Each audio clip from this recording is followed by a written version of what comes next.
Virus corona memang begitu mudah menular dan menyebar. Setiap kita bisa ikut mencegah dan mengurangi penyebarannya melalui social distancing. Apakah social distancing? Social distancing adalah tindakan untuk mengurangi kontak dengan orang lain dan menghindari melakukan kegiatan di keramaian. Bagaimana bentuk social distancing yang perlu dilakukan? Beberapa anjuran utama antara lain, menghindari keramaian, misalnya situasi, kegiatan, atau acara besar yang dihadiri orang banyak dan berdesakan. Mengurangi menggunakan transportasi publik dan belajar atau bekerja di rumah untuk sementara waktu. Bagaimana bila tidak memungkinkan melakukan social distancing? Dalam semua keterbatasan, kita semua tetap dapat melakukan social distancing walaupun terpaksa berkegiatan di luar rumah. Siapapun yang baru datang dari negara terpapar COVID-19 atau bila kita menunjukkan gejala sakit, disarankan untuk tidak keluar rumah selama 14 hari atau self-quarantine atau segera cari bantuan medis. Selain dua kondisi di atas, yang perlu dilakukan adalah mengurangi sebisa mungkin kegiatan di luar rumah dan di keramaian. Bila harus keluar rumah dan menggunakan kendaraan umum, perlu menghindari waktu ramai atau peak hours. Hindari menyentuh permukaan yang mungkin dipegang orang lain juga. Misalnya, pegangan tangga atau gagang pintu.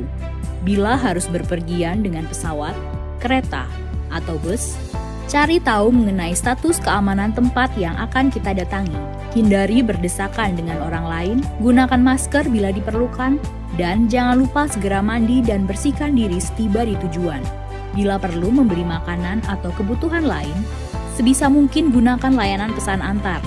Bersihkan atau cuci barang yang dibeli sebelum disimpan, dan utamakan memesan makanan yang matang sempurna. Bila perlu berolahraga, pilihlah yang dapat dilakukan di dalam rumah atau yang dilakukan di tempat terbuka. Hindari jam-jam ramai, hindari berbagi peralatan, dan jangan lupa mandi atau bersihkan diri setelah berolahraga.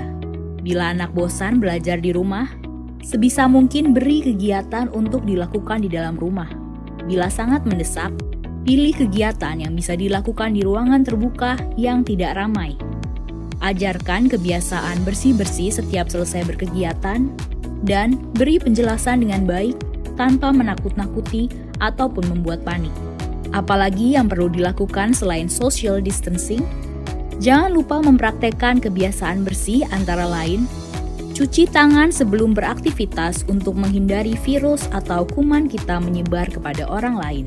Cuci tangan setelah beraktivitas agar kita terlindung dari virus atau kuman dari luar. Mandi dan berganti pakaian secepatnya setelah berpergian untuk memastikan rumah dan lingkungan tempat tinggal kita tidak terkontaminasi. Berdiam diri di rumah adalah pilihan yang bijak untuk saat ini. Namun demikian, social distancing bisa diterapkan di mana saja. Beri empati kepada saudara-saudara kita. Kondisi masing-masing berbeda. Mari tingkatkan solidaritas. Dalam pelaksanaan social distancing, pemerintah pusat dan daerah akan tetap memfasilitasi dan memberikan pelayanan terbaik bagi rakyat. Mari bersama kita lawan corona.